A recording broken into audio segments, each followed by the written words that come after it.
What's going on, everyone? Welcome to the next park on the Japan Coaster Tour. And through the magic of YouTube and video editing, yesterday you saw we were at Greenland, which is in the very southern part of Japan.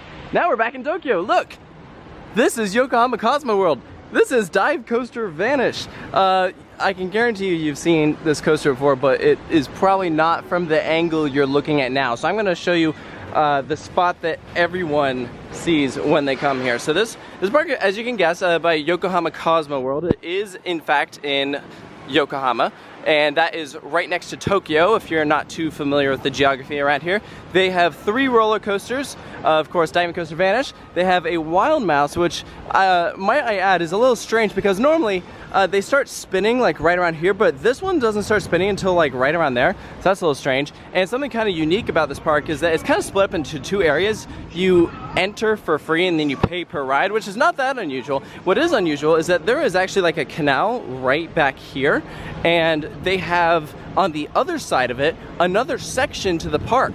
The section we're in right now is by far the most well-known section, but I'll show you from across the canal what the other side looks like, because they do have a few other rides.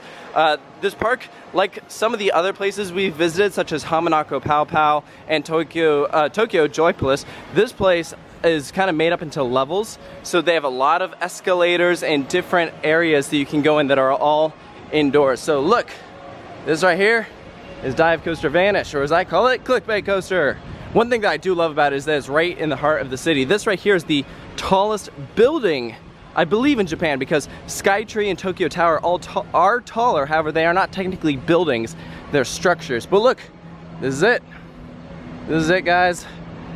And let me just say, it's a whole lot better looking than it actually rides.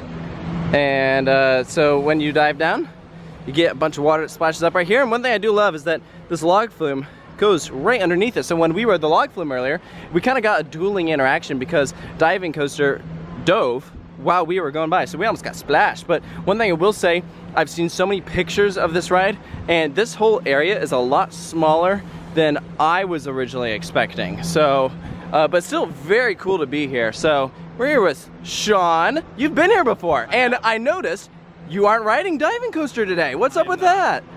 I've gotten the credit before, and Are you implying it's a bad ride? Why would I ever? Oh my gosh. So seriously?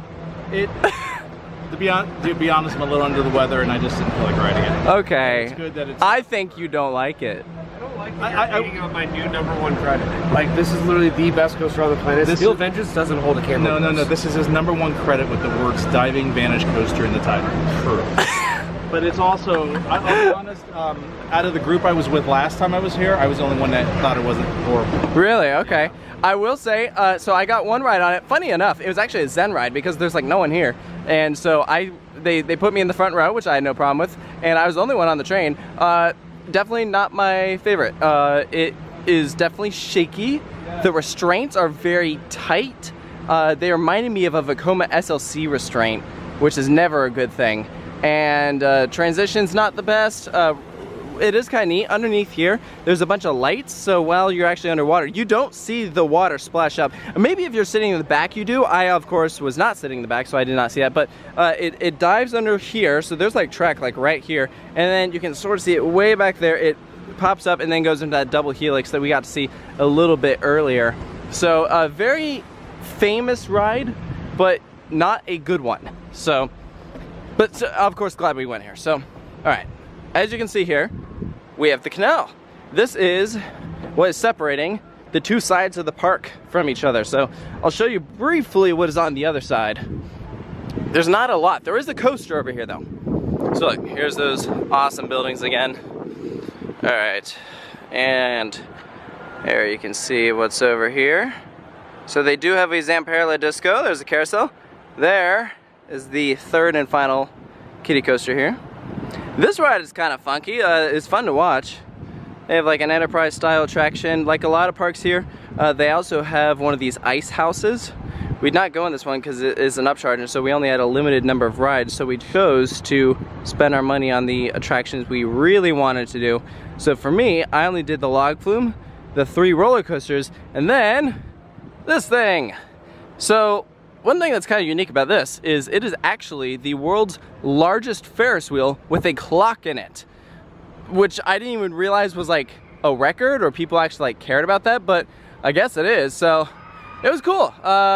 Gave a nice view, really nice view actually, because you have the bay out there. We saw a cruise ship. It was really neat. So that's about it from Yokohama Cosmoworld. Small park. Right in this vlog, I actually showed you like pretty much most of it. So hope you guys enjoyed this video. Make sure to stay tuned for our next vlogs. Our last 2 parks are Tokyo Disneyland and Tokyo Disney Sea. So make sure to stay tuned and watch those. Thank you for watching. We'll see you next time.